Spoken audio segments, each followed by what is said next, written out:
Senhoras e senhores, estou aqui na praça Buenos Aires, porém vou gravar algum vídeo onde tem vários animais que vem que as pessoas trazem aqui para brincar.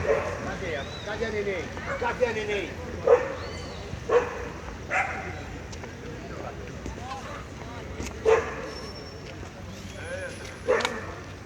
Vem, Júlio, vem, linda.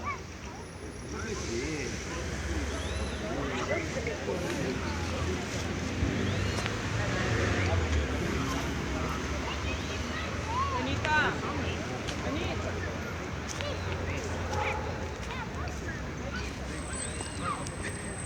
Porém aqui é uma praça grande, porém tem muitas pessoas que vêm olhar aqui, trazer seus animais para brincar, correr, discorrer e brincar. Porém aqui são um local bem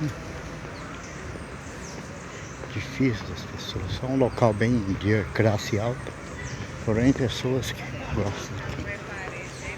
Só. Oi, vamos? Tô saindo com o pacote da forró.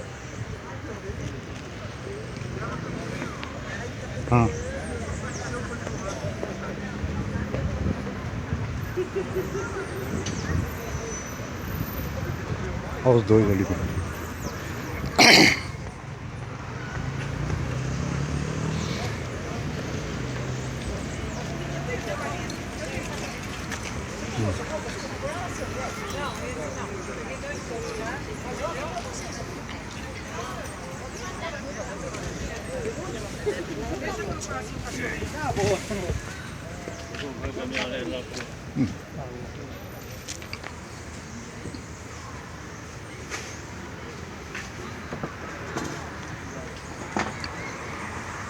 Chama ele, muda a brincadeira no final de semana.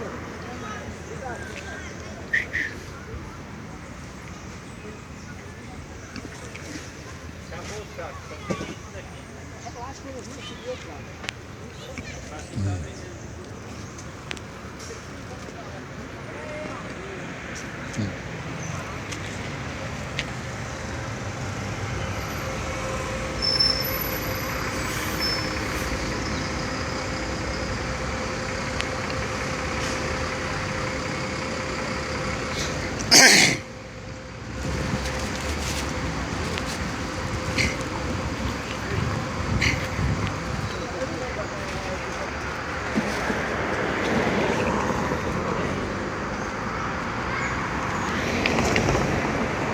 Senhoras e senhores, essa é uma gravação